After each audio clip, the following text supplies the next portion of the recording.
20세기 미국의 철학자이면서 심리학자였던 에브라함 매슬로우, 그분이 한 얘기 중에 인간의 욕구 위계 이론이라는 그런 이론이 있습니다.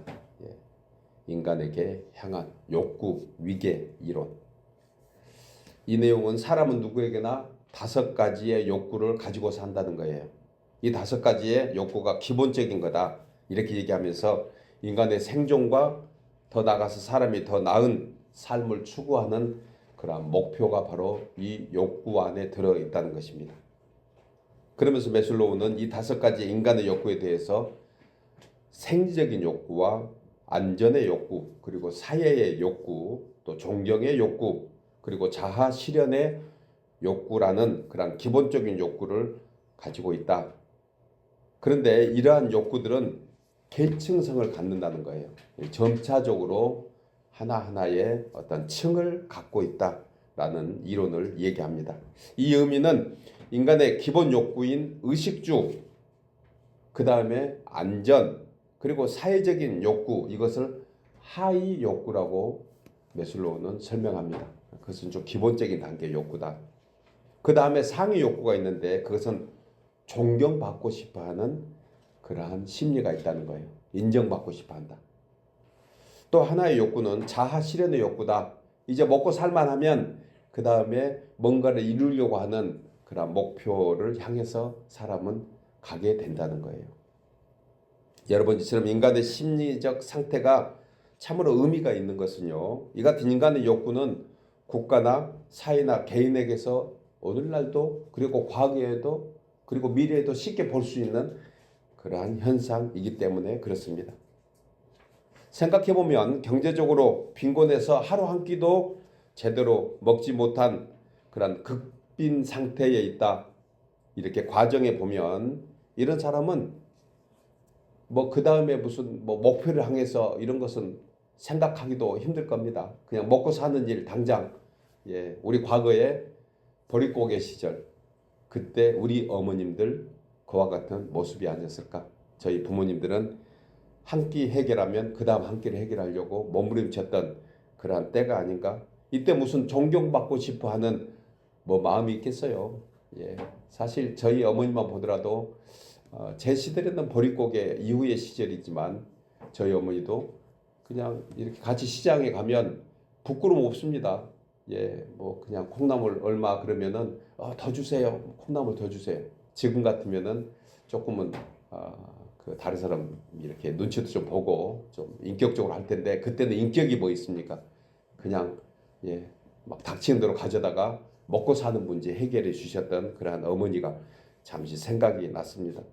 그리고 그 다음 먹고 사는 문제가 생기면 이제 안전에 대한 어떤 생각, 그리고 생명을 중시하는 그런 생각으로 나간다는 것입니다. 여러분, 경제적으로는 물론 건강도 그리고 사회적 지위가 있는 사람이라고 하면 누구나 그 다음 단계인 존경을 받고 싶어하고 인정받고 싶어하는 것, 그게 당연합니다. 그리고 더 나은 미래를 설계하게 된다는 거예요.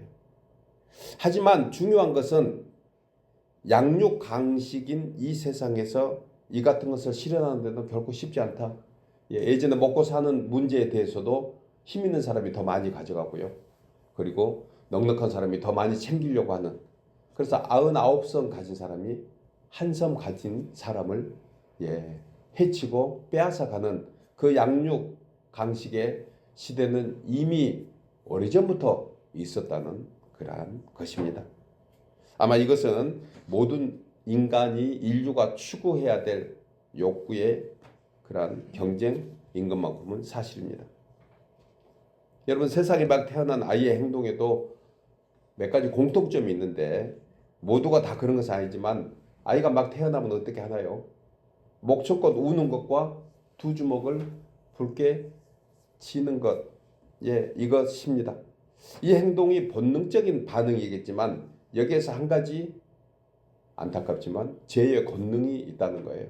그것은 경쟁에서 이제 새롭게 출발하는 어떤 아이의 속마음이 아닐까.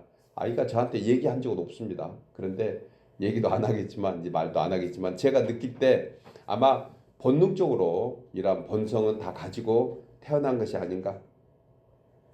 생각해보면 만약 첫사람 아담의 불순종으로 인해서 원죄가 없었다면 갓난아이가 태어나면서 큰 소리로 울면서 주먹 쥐고 태어났을까? 아닐 것 같아요. 예. 웃으면서 예.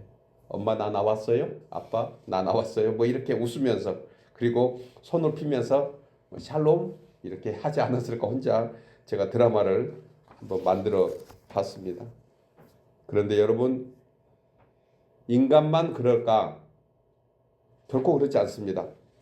모든 만물이 다 그렇습니다. 이 또한 공통 분모가 있는데 타락한 세상에서 역사하는 악한 영, 즉 공중권세 잡은 자의 세상에서 먹고 먹히는 생존의 전쟁이 오늘날 지구촌 곳곳에서 이미 시작됐고 그리고 오늘도 그와 같은 진행으로 되고 있다는 거예요. 어떤 분이 쓴 얘기 중에 표현한 말 중에 인생은 쩐의 전쟁이다. 아마 그게 해답 같아요. 무슨 진영 논리 아니면은 무슨 그 뭐 철학의 논리 뭐 이런 모든 인간이 그 신앙을 제외한 가장 기본적인 상태에서 생각하는 모든 경쟁들은요 쩐의 전쟁이 아닌가.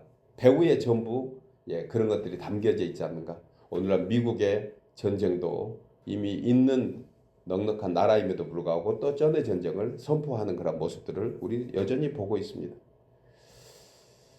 그래서 인생은 태어날 때부터 생존이고 유혹입니다. 시험인 것입니다. 그렇다면 누구나 겪어야 하는 이 시험 종류는 어떤 것인가? 그리고 이 생존을 위해서 우리는 어떻게 이 시험과 유혹에 빠져있지 않고 승리할 수 있는가? 다행히도 예수님께서 그 승리의 비결을 친히 겪으신 후에 우리에게 말씀해주고 있다는 것이 얼마나 감사한지 모릅니다. 히브리 기자는 이 내용을 주님이 친히 체휼하십니다. 그래서 주님은 그냥 이론이 아니고 그분이 친히 경험하신 그러한 내용을 가지고 우리에게 말씀하시니 우리가 얼마나 공감이 되고 또 감사한지 모릅니다. 성경에 보면 시험에는 두 가지가 있습니다. 하나님이 주시는 시험, 이것을 우리는 잘 아시는 대로 영어로 테스트라고 그렇게 표현합니다. 마귀가 주는 시험이 있는데요. 마귀는 템테이션이라는 유혹이나 미혹하는 그런 시험을 한다는 거예요. 따라서 시험이 주는 의도, 즉 유혹을 통해서 더 회복되는가. 그러니까 하나님이 하시는 시험을 유혹이라 하지 않습니다. 그것은 시험이라고 하는데 이것은 우리를 더 성장시켜주고 있는 그런 요소가 담겨져 있는가 하면 마귀, 이 템테이션 하는 것은 낙심하고 좌절하고 아예 그냥 거기서 쓰러지고 회복되지 않도록 그렇게 시험하는 것이 마귀의 유혹이라는 것입니다. 우리가 살면서 신앙 가운데서도 우리는 여러 가지 시험을 받습니다. 그때 이 시험이 마귀에서부터 온 건가 하나님으로부터 오는 시험인가 이것은 우리가 어떻게 알 수 있는가. 시험을 당하는데도 마음의 여유가 생기고 마음의 소망이 생기고 또한 은혜가 그 안에 있는 것을 느끼게 된다고 하면 이것은 하나님이 주시는 시험인 줄 믿습니다. 그런데 마귀가 주는 시험은 좋은 것 같으면서도 뭔가 불안하고 두려운 것을 우리 모두는 영감으로 영적 감각으로 우리는 알아야 한다는 것입니다.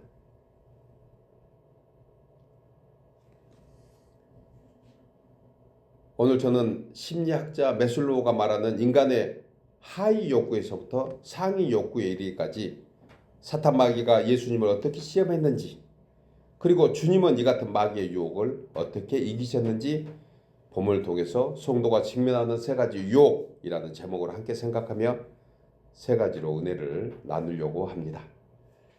첫째로 성도가 직면하는 첫 번째 유혹은 육신을 위한 의식주의입니다.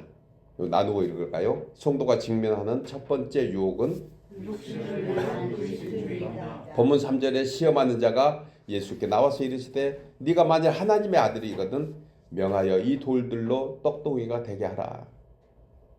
본절에서 보면 시험하는 자, 즉 마귀가 예수님께 나와서 라고 했습니다. 나와서 이것을 헬라어로 프로셀톤이라는 그런 단어로 얘기하는데요. 거리상의 어떤 양을 얘기합니다. 거리적으로. 거리적으로 아주 가깝게 접근해 있다는 뜻이에요. 이 얘기는. 예. 예수께 나와한다. 이 단어의 원어 뜻은 아주 가까이 있다. 여러분, 마귀는 아주 가까이에서 우리 육안으로 볼 수 없지만 실제로 존재하고 있고 또 현실성으로 보여주고 있다는 사실을 알아야 합니다. 무슨 말입니까? 우리 주위에 일어나고 있는 많은 문제들 가운데 영적인 문제가 많이 있다는 것입니다. 그런데 이 문제에 대해서 사람들은 관심조차 없고 관심을 가질 만한 감각도 없습니다. 이것이 죄의 권능입니다. 그런데 성령의 권능은 이것을 우리에게 알게 하시고 직감하게 한다는 거예요. 여러분, 예를 들어서 그 건강한 사람이라고 한번 치면 건강한 사람일수록 어떤 그 주위에서 일어나는 그 일들, 정신적인 것뿐만 아니고 육신에 대한 반응도 굉장히 빠릅니다. 예를 들어서 앞에 무슨 뭐 돌부리가 있다든가 이렇게 되면 건강할 때는 그냥 넘어지려도 쉽게 일어나잖아요. 그런데 이제 몸이 쇠약해지면 그 작은 돌부리도 예전에는 잘 피하고 그랬는데 우리가 좀 다치고 넘어지는 거 보게 됩니다. 육신도 그와 같이 정신도 마찬가지예요. 영적인 것도 그렇습니다. 죄의 권능은 영적인 것을 알지 못하도록 한다는 거예요. 그런데 성령의 권능은 모든 것들을 영적으로 알 수 있는 그런 지혜를 얻게 하시니 얼마나 감사합니까? 저와 여러분이 그런 사람이 된 줄 믿습니다. 이 악한 마귀가 곁에서 아주 가까이 있다는 거예요. 우리 가까이에도 항상 있다는 것입니다. 영은 보이지 않지만 우리 삶의 현장 아주 가까이에서 매일 매 순간 벌어지고 있는 문제들, 이것을 우리에게 알 수 있도록 한다는 거예요. 그래서 성도는 흔히 말하는 영안이 열려야 합니다. 아멘이죠. 이 사람이 성도예요. 성도. 여러분, 지금까지 예수님께서 마귀로부터 시험 받을 만한 충분한 조건 있음을 충분히 압니다. 그런데 세상 사람들은 이것을 알지 못해요. 예수님이 처음에 받은 이 시험은 본문 2절이 답입니다. 40일을 밤낮으로 금식하신 후에 줄이신 거예요. 그러니까 배가 고프다는 겁니다. 40일을 금식하셨으니 얼마나 예수님이 배가 고프셨을까요? 저도 가끔 필요에 따라서 몇 끼만 금식해도 평상시 보이지 않던 테이블에 바나나가 더 노랗게 보였던 경우가 있습니다. 그 잘 맡아지지 않는 냄새가 얼마나 그 향기롭고 옆에서 빵만 구워도 아주 거기에 빨리 들어갈 것 같은 그러한 사실, 연약함을 보인 적이 한두 번이 아닙니다. 여러분, 건강한 사람이 먹을 것을 옆에 두고 참고 있다는 것이 얼마나 고통인지 아십니까? 그러니 건강할 때 많이 드실 수 있으면 많이 드시기를 축복합니다. 배 생각은 나중에 하세요. 우선은 드실 수 있을 때 많이 드셔두세요. 예수님도 사람이신지라 40일을 금식하셨으니 배가 얼마나 고프셨을까? 이 상태에서 마귀는 그 찬스를 놓치지 않고 그는 그 예수님의 배고픔의 고통을 이용해서 유혹을 했다는 것입니다. 세상 사람들에게 배가 고팠을 때 오는 그 배가 고픔으로 인해서 그걸 채우려고 하는 어떤 욕구들을 세상 사람들을 영적으로 해결하는 사람이 많지 않다는 거예요. 그런데 이런 일로 인해서 우리에게 크고 작은 유혹이나 시험들은 얼마든지 있다는 것을 우리는 알 수 있습니다. 여러분, 예수님은 성육신하신 하나님이십니다. 이 의미는 영으로는 시공간을 초월하신 전능하신 하나님이시지만 또한 육신을 입고 계셨기에 인간의 유한한 존재처럼 온전한 사람이라는 것입니다. 하나님으로 영이시지만 육신을 입고 사람이셨던 거예요. 그래서 주님도 제자들과 밀밭 사이를 지날 때 시장하셔서 이삭을 먹기도 하셨고 나사로가 죽었을 때 애통하기도 하셨습니다. 이것은 인간이 가질 수 있는 감정 중에 하나예요. 백부장의 믿음을 통해서 큰 감동을 받으셨고 칭찬하셨습니다. 마리아의 섬김을 통해서 기뻐하기도 하셨습니다. 뿐만 아니고 베드로가 고백할 때 주님은 크게 감탄하시고 기뻐하시고 칭찬하셨습니다. 하지만 가룟 유다의 배반을 보면서 실망과 안타까운 마음을 가졌습니다. 이것은 무엇입니까? 우리에게 가장 친근하게 가까이 계시는 예수님의 인성을 말해 주는 것입니다. 이처럼 사람의 기본 욕구인 의식주 문제로 악한 마귀는 예수님을 시험하셨고 우리에게도 그와 같이 시험을 한다는 거예요. 그래 가장 기본적인 욕구 의식주에서 우리는 얼마나 많은 유혹을 받고 있는가. 사실 이 시험은 최초의 사람 아담과 하와에게도 똑같이 이루어졌습니다. 이 첫사람 아담은 어떻게 되었습니까? 사탄의 유혹에 빠졌을 때 창세기 3장 6절을 보니까 여자가 빠지는 순간 이런 현상이 생깁니다. 그 나무를 본즉 즉 그 과실을 본즉 먹음직도 하고 보암직도 하고 지혜롭게 할 만큼 탐스럽기도 한 나무인지라. 이것은 바로 의식주에 대한 기본 욕구에 대한 시험을 마귀가 사탄이 그 당시에 아담과 하와에게 했다는 거예요. 결국 이 유혹으로 인해서 온 인류는 사탄 마귀의 종이 되고 말았습니다. 공중 권세 잡은 사탄은 지금도 생존하는 인류의 모두에게 의식주 가지고 이와 같은 유혹을 하고 있다는 사실입니다. 여러분 의식주가 중요합니다. 그러나 의식주에 우리는 지배를 받아서는 안 된다는 거예요. 그러나 두 번째 사람 예수 그리스도님은 마귀가 하와를 유혹했던 것처럼 똑같이 유혹을 했지만 예수님은 그 시험에 당당히 마귀를 물리치신 것을 보게 됩니다. 예수님께서 이 시험을 물리친 권능이 무엇이었습니까? 그 무기는 바로 사람이 떡으로만 살 것이 아니요 하나님의 입으로부터 나오는 모든 말씀으로 살 것이라. 여러분 예수님도 말씀의 검으로 마귀를 물리치고 그 유혹에서 이기셨다면 우리 또한 그 무기가 우리의 권능이 되는 줄 믿으시기 바랍니다. 사도행전 3장에 보면요 베드로와 요한이 성전 미문에 무엇을 얻을까 하여 구걸하는 안진뱅이라 하여 이렇게 얘기합니다. 은과 금은 내게 없거니와 내게 있는 이것을 너에게 주노니 나사렛 예수 그리스도 이름으로 일어나 걸으라. 이렇게 말할 때 발과 발목에 힘이 생기고 뛰어서 걸으며 하나님을 찬양했다고 했습니다. 만약에 성전 미문에 앉아있는 이 안진뱅이가 먹는 것만 계속 추구하고 있었다 하면 이러한 놀라운 하나님의 권능은 체험하지 못했을 것입니다. 그런데 예수님 말씀을 듣고 그가 그것보다 더 놀라운 은혜를 그러한 삶의 목표를 설정했다는 것입니다. 이것은 우리에게 참 의미가 있는 그러한 내용입니다.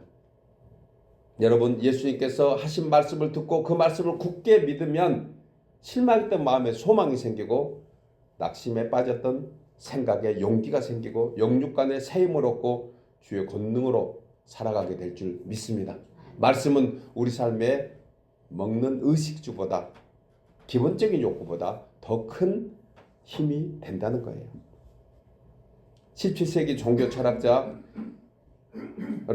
인간은 생각하는 갈대다라고 말하는 파스칼 우리는 잘 들어서 알고 있습니다. 이가 팡세라는 그런 내용에서 모든 사람에게는 오직 하나님만이 채울 수 있는 하나님이 만드신 공간이 있다. 그러니까 하나님 만드신 공간이 있는데 그 공간은 하나님만으로만 채워질 공간이 따로 있다는 거예요. 육신으로는 먹고 사는 문제에 공간이 있어야 되지만 영으로는 하나님으로 채워져야 될 공간이 있다. 여러분 이 공간이 무엇일까? 바로 말씀으로 채워져야 되는 것입니다. 믿으시기 바랍니다. 여러분 요한복음 6장 50절에 보면 예수님께서 자신을 가리켜 하늘로부터 내려온 생명의 떡이라고 했습니다. 즉 예수님을 영접하고 하나님의 말씀을 따라 살아가는 사람에게는 영생하는 양식이 되는 것이 바로 예수 그리스도이시라는 거예요. 그래서 우리는 의식주를 우리에게 주시는 그러한 그 의식주만으로 살 것이 아니고 의식주를 주시는 하나님 아버지 예수님 그분을 찬양하며 감사할 때 우리에게 더욱더 풍성한 의식주로 해결해 주실 줄 믿습니다. 따라서 예수님은 떡만을 강조하는 마귀에게 땅의 양식과 하늘의 양식을 대조하면서 사람의 생명은 창조주 하나님을 떠나서는 온전히 살아갈 수 없는 그러한 것을 거듭 말씀해 주고 있습니다. 그러면서 마귀를 대적하는 것입니다. 예수님도 사람에게 떡이 필요한 것을 잘 알고 계십니다. 그러나 말씀하십니다. 중요한 것은 사람이 떡으로만 살 것이 아니니라. 사랑하는 여러분, 사람에게 먹고 사는 의식주 문제는 참으로 중요합니다. 이것이 필요한 것을 주님이 가장 잘 아십니다. 그러나 이보다 더 먼저 돼야 되는 것은 생명의 말씀이신 예수 그리스도로 말미암아 우리 마음속에 예수님이 풍성히 임하면 이 모든 의식주의 문제는 더 풍성한 그러한 은혜로 우리에게 채워질 줄 믿고 예수님을 구하고 예수의 말씀으로 살아가는 우리 모두 되시기를 주의 이름으로 축복합니다. 두 번째로 성도가 직면하는 두 번째 유혹은 인간의 교만과 허영심입니다. 우리 나누어 읽겠습니다. 성도가 직면하는 두 번째 유혹은 인간의 교만과 허영심입니다. 본문 5절이 말씀합니다. 이에 마귀가 예수를 거룩한 성으로 데려다가 성전 꼭대기에 세우고 이르되 네가 만일 하나님의 아들이거든 뛰어내리라. 기록되었을 때 그가 너를 위하여 그의 사자들을 명하시리니 그들이 손으로 너를 받들어 발이 돌에 부딪히지 않게 하리로다 하셨느니라. 이렇게 마귀가 얘기하고 있는 것입니다. 본절에서 마귀는 예수님을 거룩한 성으로 데려가서 그곳에 가장 높은 곳에 세우고 뛰어내리라고 얘기합니다. 이 미혹에는 마귀의 악한 계계가 숨어 있다는 사실이에요. 만일 예수님이 마귀의 말대로 마치 하늘에서 내려오는 천사의 모습같이 만약에 그렇게 뛰어내렸다 하면 아마 메시아를 당시 기다리고 있었던 이스라엘 백성들 수많은 군중들은 정말 그야말로 예수님을 얼마나 찬양하면서 칭찬하면서 그 표징에 놀라워했을까 생각을 할 수가 있습니다. 아마 함께 그 모습을 바라보는 수많은 사람들은 그 순간 예수님이 자신을 구원하는 메시아구나 그리고 할렐루야 찬양하면서 두 손 들어 환영을 했을 것입니다. 그러나 그것은 결국 세상의 권세와 인간들의 우상이 되어서 오히려 인간을 온전한 구원으로 이르지 못하고 변질시켜버리는 어떤 세상의 허용과 악한 인간의 야심만 채워지는 그런 마귀의 괴계, 마귀의 전략에 빠지게 된다는 것입니다. 우리는 이 사건을 예수님께서 나귀를 타시고 예루살렘 입성했을 때 그 모습 그대로가 똑같은 것입니다. 예수님께서 입성했을 때 이제 이스라엘 백성들은 뭐라고 환호했습니까? 호산나! 호산나 다윗의 자손이여. 그들은 정려가지를 흩트리며 자신들의 옷을 펼쳐주고 그리고 그것을 지나가도록 환영했습니다. 그런데 불과 3, 4일 채 가지 못해서 예수님을 십자가에 못 박아 죽게 만드는 장본인들이 된 것이에요. 이것을 마귀는 가장 잘 알고 있었습니다. 그런데 여러분 더욱 놀라운 것은 간악한 마귀는 하나님의 말씀을 인용하고 있다는 사실 또한 생각해야 돼요. 하나님의 말씀으로 시험했던 것입니다. 본문 6절 중반절에 그가 너를 위하여 그의 사자들을 명하여 그들이 손으로 너를 받들어 안전하게 할 것이라고 얘기하고 있는 부분이 바로 이것입니다. 이 말씀은 시편 91편 11절이 얘기하고 있는 내용을 인용한 거예요. 하나님을 의뢰하는 자의 절대적인 보호를 찬송하는 시를 인용한 것입니다. 하나님의 영광이 아닌 사람의 영광을 보게 하고 인류 구원을 위한 예수님의 공생의 사역을 회방하려고 하는, 그래서 하나님의 아들을 사탄의 발 아래 두려는 교활한 속임수가 있다는 것입니다. 여러분, 이 말씀 속에서 성도는 명철한 영적 지혜를 가져야 합니다. 성경은 하나님 말씀으로 1.1획도 틀리지 않고 다 이루어지지만 마귀도 때로는 이 성경을 인용해서 하나님의 선하신 목적이 아닌 사탄 마귀의 흉악한 무기로 사용하고 그 목표를 이루어 가고 있다는 거예요. 가끔 우리는 말씀을 볼 때 여러분, 우리는 볼 때 말씀을 어떻게 보고 있는가 또한 생각해야 됩니다. 많은 성도들 가운데 말씀을 채집하듯이 보는 사람이 있어요. 이것은 무엇입니까? 한 가지에서 가장 좋은 것만 따가지고 그것만 섭취하는 것. 이것이 마귀가 우리에게 가장 좋은 곳으로 유혹하는 하나의 모습이라는 것입니다. 그리고 말씀을 묵상할 때 나에게 좀 불편하고 내가 좀 손해보고 그런 말씀들은 조금은 덜 이렇게 가까이 하는 그러한 모습들이 우리 가운데 있다 하면, 혹여 성도 가운데 이런 모습이 있다 하면 이것은 바로 마귀의 유혹에 빠지게 하는 하나의 조건이 될 수 있는 거예요. 여러분, 사탄 마귀도 흉악한 목적을 위해서 성경 말씀을 가지고 그의 도구로 사용하고 있다 하면 오늘날 이단이 바로 이와 같이 많은 성도들을 유혹하고 있다는 사실을 우리는 알고 있습니다. 복음에 관한 많은 저서를 쓴 제라드 윌슨이라는 목사님이 계십니다. 그의 저서에 보면 거짓 복음이라는 그런 타이틀이 있어요. 거짓 복음. 이 책에서 윌슨 목사님은 8가지 정도의 사탄의 거짓말을 보라고 하면서 그 8가지가 다음과 같다고 설명합니다.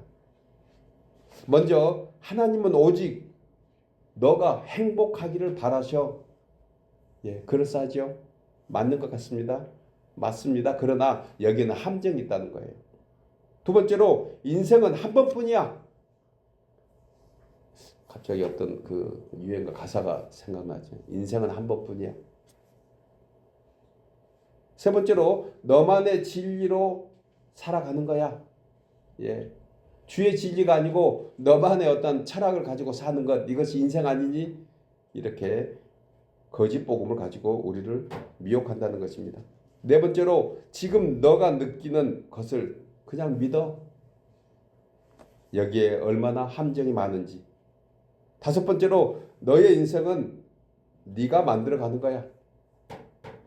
요즘 어떤 가사 중에 네 멋대로 되는 대로 살아봐. 이것이 하나님의 뜻은 아닐 수 있다는 것입니다. 여섯 번째로, 모든 것을 내려놓고 하나님이 하시게 하자. 모든 것을 내려놓고, 이거 굉장히 좋은 믿음 같지요. 그런데요, 하나님이 하시게 하자, 이것은 우리의 어떤 연약한 부분을 하나님께 그냥 다 떠맡기고 나는 그냥 아무것도 안 해도 너는 잘 될 거야, 뭐 이렇게 생각하는 그러한 거짓 복음을 윌슨 목사님은 우리에게 거듭 강조해 주고 있는 것입니다. 일곱 번째로, 십자가는 사랑이야. 하나님의 진노와 상관없어. 이건 굉장히 위험한 어떤 이단의 논리인 것을 우리는 알 수 있습니다. 마지막으로, 하나님은 스스로 돕는 자를 도우셔. 어떤 분에게 제가 질문했던데 어떤 성도가 하나님은 스스로 돕는 자를 도우셔, 이것이 어디에 나와 있냐고 물어보더라고. 전도서예요? 잠언이에요? 어디가 나와 있죠? 성경에 이런 내용은 없습니다. 멋들어지게 들어서 안 것 같지만 하나님은 스스로 돕는 자를 돕지 않습니다. 이 8가지 내용을 보면 사람에게 듣기 좋고 위로와 즐거움과 안위와 행복을 주는 긍정적인 축복처럼 들리지만 사실은 저주인 거예요. 하지만 정신 바짝 차리고 이 말들을 곰곰이 생각해 보면 정말 윌슨 목사님이 우리에게 들려주는 그런 내용들을 다시 한번 생각할 수가 있습니다. 아마 우리 함께 예배하는 우리 필라에 속한 모든 성도들, 권속들은 이 말씀의 의미를 분명히 알고 깨닫고, 그리고 이 말씀이 주는 그러한 의미가 무엇인지를 알고 있는 줄 저는 확신합니다. 여러분, 언뜻 보면 하나님의 축복으로 그럴듯하게 보이지만 자세히 보면 하나님 중심보다는 인본주의적인 그러한 생각과 사고로 언제든지 사탄 마귀는 그 틈을 노릴 수 있도록 그 틈을 주는 것이 바로 거짓 복음 속에 있다는 거예요. 죄악으로 타락한 인간의 마음속에 왜곡되고 자기가 원하는 대로 하나님의 말씀을 악용하기 좋은 것, 이것을 바로 거짓 복음이다. 그래서 이런 신학은 오래전부터 있었습니다. 이것을 번영 신학이라고 해요. 인간을 위한 인본주의인 것, 건강과 부, 성공과 행복만이 참 신학이다. 그래서 예수 잘 믿으면 건강하고 부를 누리고 성공하고 행복하다? 틀린 얘기 아닙니다.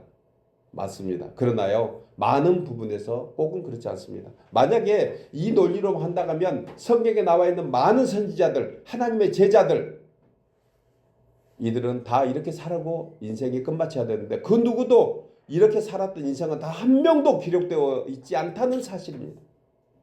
모두가 다 건강하고 부를 누리고 성공하고 행복만 이것이 신앙의 목표로 삼는 것은 이것은 마귀에게 틈을 줄 수 있는 그러한 얼마든지 조건이 된다는 거예요. 아마 이 신앙을 우리가 가지고 있다 하면 정말 높은 신앙이 아닌가. 그러니까 건강하지 않아도 좋습니다. 좀 넉넉하지 않아도 좋습니다. 내가 세상에서 성공하지 않아도 혹시 내가 주의 일을 하다가 조금 불편하고 힘들더라도 하나님 끝까지 나는 주의 일에 참여하도록 하겠습니다. 이 신앙만이 마귀에게 틈을 주지 않는다는 것입니다. 그런 성도 되기를 주 이름으로 축복합니다. 창세기에 나오는 하와에게도 이와 같은 거짓 복음으로 하와를 미혹한 것입니다. 창세기 3장 5절에 너희가 그것을 먹는 날에 너희 눈이 밝아져 하나님과 같이 되어서 선악을 알 줄을 하나님이 아시느니라. 하나님이 선악을 아라고 그랬나요? 선악을 아는 순간 죄인 되는 것입니다. 우리는 선악을 판단하고 구별할 수 있는 그런 조건을 갖지 않습니다. 오직 하나님만이 할 수 있는 거예요. 하나님만이. 그래서 우리는 판단할 수 있는 것이 아니고 우리는 믿음으로 분별할 뿐입니다. 여러분, 오늘날 마귀의 본심이 그대로 드러나는 징조 중에 하나가 무엇입니까? 거짓을 꾸미면서 가짜 뉴스 같은 그런 가짜 복음을 퍼뜨리고 있다는 사실을 알아야 합니다. 오늘날 전 지구촌에 하나의 네트워크가 이루어지고 있는데 그것은 정말 조심해야 될 것입니다. 어떤 SNS에서 어떤 성경 공부라든가 무슨 말씀을 해석해서 보는 것 저는 여러분들에게 추천하고 싶지 않습니다. 여러분, 정해진 교회에 정해진 성도가 주의 종을 통해서 하나님이 주시는 말씀 그거 가지고도 우리는 충분히 우리의 영혼이 살찌게 될 줄 믿습니다. 믿으십니까? 그와 같은 믿음이 있어야 됩니다. 여기도 좀 기웃거리고 저기도 좀 기웃거리고 그래서 막 혼합 신학이 믹스업 돼가지고 우리 성도임에도 어떤 그 성도는 그 담임 목사님한테 왜 목사님은 이렇게 못하십니까? 이렇게 하면서 떠났다 가잖아요. 이런 건 다 무엇입니까? 이건 정말 오늘날 거짓 복음으로 우리 성도들을 혼란스럽게 하는 타락한 세상에서 볼 수 있는 그런 마귀의 유혹이라는 것을 생각해야 합니다. 여러분, 우상 숭배가 무엇입니까? 돼지 머리에 절하고 불상 앞에서 비는 것 그것만이 아닙니다. 갈라디아서 5장에 보면은 이렇게 말씀합니다.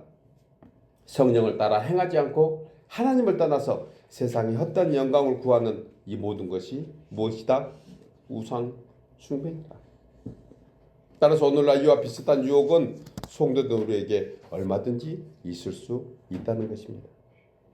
여러분, 불신앙에 빠지지 말고 하나님을 대적한 그러한 죄악에 저들인 사람들은 언제든지 성경을 무시하고 있지만 또한 성경을 가짜로 해석하고 잘못 인용해서 스스로를 멸망길로 똑똑한 사람 같지만 헛똑똑이 같은 그러한 성도가 되어서는 안 되는 것입니다. 스스로 자기 좋을 대로 해석하는 그러한 복음은 하나님이 말씀하시는 진리가 아닙니다. 세상의 권세나 영광을 구함이 아니고 오직 하나님의 나라와 의를 구해서 하나님의 참 뜻이 무엇인지 그래서 주님의 선하시고 온전하신 뜻을 분별하고 나가는 우리 모두 되시기를 주의 이름으로 축복합니다. 마지막 세 번째로 성도가 직면하는 세 번째 유혹은 우상 숭배와 세상에 속한 영광입니다. 나누어 읽겠습니다. 성도가 직면하는 세 번째 유혹은 우상 숭배와 세상에 속한 영광입니다. 본문 8절에 마귀가 또 그를 데리고 지극히 높은 산으로 가서 천하 만국과 그 영광을 보며 이르되 만일 내게 엎드려 경배하면 이 모든 것을 너에게 주리라. 또한 마귀가 예수님께 얘기하고 있는 내용입니다. 본절에서 마귀가 예수님을 지극히 높은 산으로 데려가서 보여줬던 것이 천하 만국과 그 영광이었습니다. 천하 만국과 그 영광이 무엇을 의미합니까? 예수님께서 보신 천하 만국이 상징적인 것이거나 허구적인 환상이 아니었습니다. 누가복음 4장 6절에 보면 사탄은 자기가 넘겨받았다고 주장하는 세상의 모든 권세를 실제로 보여주면서 이 모든 권세를 예수님에게 주겠다 한 것입니다. 오늘날 마귀는 공중 권세 잡은 자라고 그렇게 우리는 알고 흔히 얘기합니다. 그럼 공중 권세 잡았다는 의미가 무엇입니까?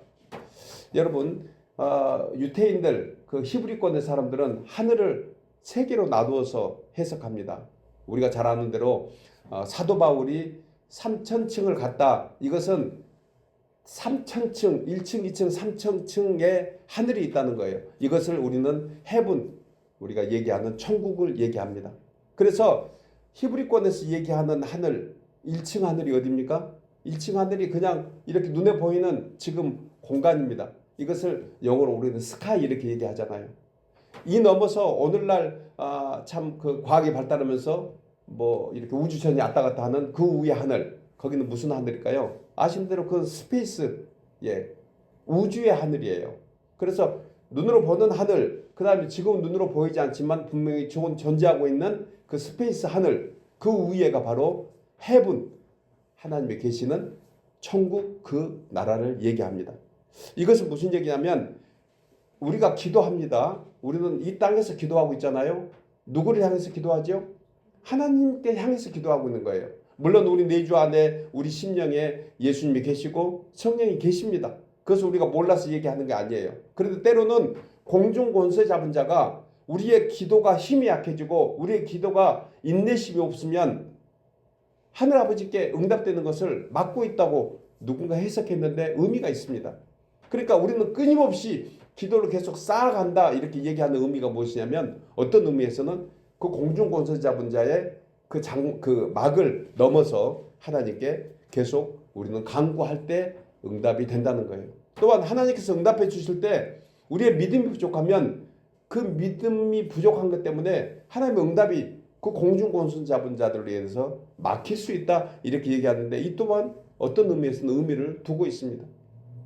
물론 이런 것에 어떤 해석이지만 우리는 예수 그리스도 주의 성령이 우리 심령에 있는 줄 믿습니다. 그래서 우리는 우리 마음속에 생각하는 것조차도 주님이 알고 계십니다. 그것을 몰라서 얘기하는 것이 아니고 단지 우리는 공중 권세 잡은 자의 그 악한 계계를 알아야 한다는 거예요.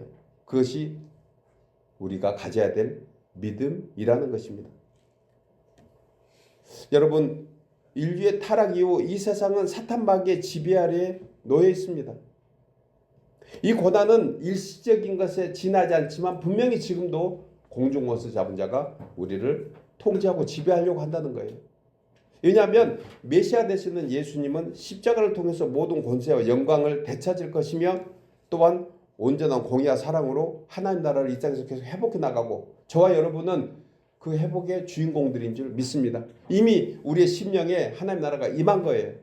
그렇지만 또한 우리 주위에서는 우리 가족 중에는 아직도 하나님 나라가 임하지 않아서 우리를 계속 해방하고 우리를 불편하게 할 수 있다는 것을 생각해야 됩니다. 여러분, 우상 숭배는 좀 전에 말씀드린 것처럼 돼지머리에 절한 것 이것만이 아닌 거예요. 세상의 헛된 영광을 구하고 하나님의 뜻을 왜곡하는 것 이것이 우상 숭배라는 사실입니다. 그리고 오늘날 이와 같은 유혹은 성도들은 우리의 일상 가운데서 각자의 형편과 처지에 따라서 크고 작은 모습으로 우리는 미혹당할 수 있는 그런 조건이 얼마든지 있다는 것을 알아야 합니다. 그 중에 하나가 우상 숭배입니다. 세상에 속한 영광을 구할 때 우리는 금방 시험에 들 수 있어요. 교회에서 사람에게 칭찬받으려고 한다. 이것은 가장 쉬운 마귀의 아마 유혹의 조건이 아닌가 하는 생각을 합니다. 교회는 하나님께 예배하며 영광 돌리는 것입니다. 그랬을 때 우리는 심령에 충만한 은혜를 잊게 된다는 거예요. 교회가 세상과 똑같은 어떤 조건을 교회가 가지고 그것만 위해서 간다면 우리는 금방 헛된 영광에 빠질 수 있다는 것입니다. 오늘 교회는 특별히 이민교회 숫자적으로 아니면 물질적으로 뭔가 크고 광대한 것 그것만이 다인 것처럼 생각하는 것 이것은 이스라엘 백성들이 예루살렘 성을 보면서 그것이 곧 하나님이신 것처럼 그렇게 말하고 표현했던 제자들의 모습 속에서도 볼 수 있습니다. 여러분, 세 번째 마귀의 시험을 물리친 무기는 무엇이었습니까? 사탄아 물러가라 였습니다. 타협하지 않았습니다. 본문 10절에 예수님께서 말씀하시되 사탄아 물러가라 기록되었을 때 주 너희 하나님께 경배하고 다만 그를 섬기라. 예수님께서 이때까지 기록된 말씀 외에 자신의 말씀은 한마디도 덧붙이지 않으셨습니다. 첫 번째도 하나님의 말씀으로, 두 번째도 하나님께서 기록하신 성경 말씀으로. 그런데 사탄의 시험이 하나님의 권위까지 침범해 오고, 그리고 예수님은 그 거룩한 분노를 명령으로 말씀하고 있는 것입니다. 여러분, 사탄 마귀의 유혹에는 타협이나 틈을 줘서는 안 됩니다. 기회를 줘서는 안 됩니다. 그는 가장한 거짓 천사와 같습니다. 그럴싸하게 우리 형편과 여건에 맞도록 미혹한다는 거예요. 그때 우리는 단호하게 주님의 말씀의 권능을 힘입어서 명령으로 물리쳐야 합니다. 사탄 마귀야, 나사렛 예수 그리스도의 권능으로 명하노니 내게서 떠날지어다. 우리의 가정에서, 우리의 자녀들에서, 이 문제에서 떠날지어다. 그렇게 단호하게 명령하고 확신을 가지고 선포하기를 주 이름으로 축복합니다. 오늘부터 우리 같이 거울 앞에 설 때마다 명령하십시오. 내가 예수 이름으로 명하노니 나의 행복을 깨트리는 악한 마귀는 떠날지어다. 나를 힘들게 하는 모든 조건, 갖추고 있는 악한 마귀는 떠날지어다. 명령할 때 그 명령에 따라서 마귀는 분명히 예수님을 떠났던 것처럼 우리 곁에도 머무르지 못할 것입니다.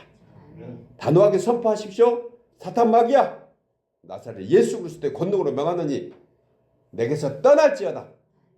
사랑하는 여러분, 세상이나 신앙적 진리나 혹은 사탄이냐 하나님이냐에 선택하는 것, 이 중요한 선택은 바로 우리가 이 세상에서 성도에게 주는 권세입니다.